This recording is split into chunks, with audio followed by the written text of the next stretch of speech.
शरीर त्यागने के बाद जीवात्मा अपने कर्मों के अनुसार स्वर्ग और नरक लोक जाती हैं।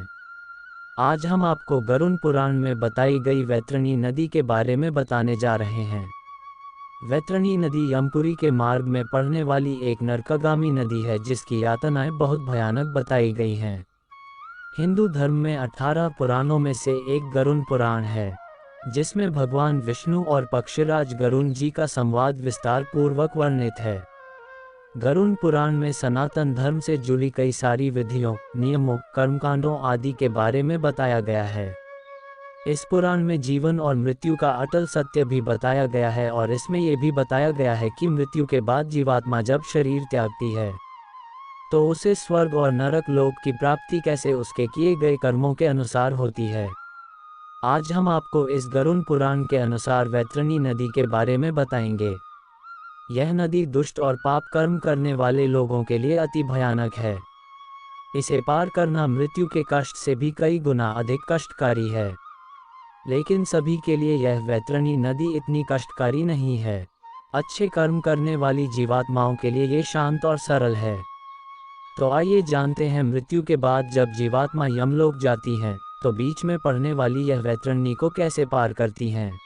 वीडियो शुरू करने से पहले वीडियो को लाइक कर चैनल को सब्सक्राइब कर लेना और वीडियो कैसी लगी नीचे कमेंट सेक्शन में ज़रूर बताएंगा।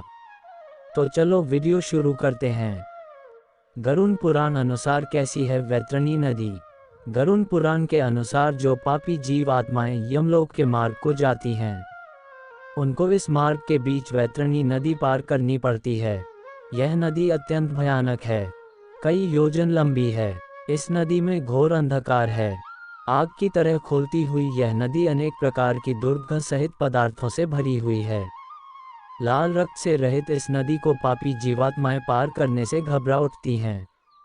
जिन लोगों ने जीवन भर दूसरों को सताया है, चोरी की है, मदिरा का सेवन किया है, गुरुजनों का अनादर किया है, गलत कार्य किए हैं, गरीबों का हक मारा है, माँ बाप का अनादर किया है, गृहस्थ जीवन में रहते हुए पत्नी या पति से छल कपट किया है, मित्र के साथ धोखा किया है, दान पुण्य नहीं किया है, वेद शास्त्रों को पाखंड कहा है, देवताओं का अनादर किया है, निर्दोष जीव जंतुओं की हत्या की है और मांसाहार किया, पूजा, यज्ञ, गौ दान जिसने नहीं किया है आदि अनेक प्रकार के पाप कर्म से रहित ऐसे लोगों को मृत्यु के पश्चात इस वैतरणी नदी को पार करना पड़ता है। इस नदी में यमदूत पापी आत्माओं को यमपाश से बांध कर ले जाते हैं। पापी मनुष्य कई बार इसमें डूबते हैं। इस नदी में मौजूद सुई की तरह बड़े बड़े नुकीले दांतों वाले सर्प पापी आत्माओं को डंसते रहते हैं। बड़े बड़े पैने दांतों वाले गिद्ध पापी आत्माओं को नोचते रहते हैं। पाप कर्म करने वाली आत्माएं इस नदी को पार करते समय रोती बिलखती रहती हैं। किसी को यमदूतों के यमपाश से बंध कर कील से खींचते हुए यह नदी पार करनी पड़ती है, तो किसी को डूबते डूबते। इस नदी में ऐसी भयानक स्थिति में पापी प्राणी नरक की यातनाओं को सहते हुए कई बार बेहोश हो जाता है। फिर होश में आकर जोर जोर से चीखता बिलखता रहता है। अंत में वह अपने पूर्व जन्म के कर्मों को याद करके पछताने लगता है। अपनी संतान, मित्र, पत्नी को याद करके जोर जोर से पुकारने लगता है और भय के मारे जोर जोर से रोने लगता है और फिर इस नदी में कष्ट पाकर सोचता है कि मैंने ऐसे कर्म क्यों किए। लेकिन फिर भी यह नदी पार नहीं होती है। वैतरणी नदी किन लोगों को नहीं पार करनी पड़ती। गरुड़ पुराण के अनुसार जो लोग भगवत मार्ग पर चलते हैं, जिन्होंने भगवान विष्णु की भक्ति के साथ साथ अपने आराध्य देवी देवताओं की भक्ति की है, किसी के साथ छल नहीं किया, लोगों की सहायता की हो, भगवान के नाम की चर्चा, उनके नाम का जाप, वेद शास्त्रों का अध्ययन, यज्ञ, हवन पूजन, एकादशी व्रत का पालन, 4 धाम यात्रा, मंदिरों में दान पुण्य, तीर्थ यात्रा की हो, ऐसे पुण्य कर्म करने वाले लोगों को वैतरणी नदी की यातना नहीं सहनी पड़ती है। गौदान किया हो तो पार कर पाएंगे वैतरणी नदी। गरुड़ पुराण में लिखा है कि जिसने भी अपने जीवन में एक बार भी गौदान किया है, उनको वैतरणी नदी से वही गौ माता पार कराती हैं।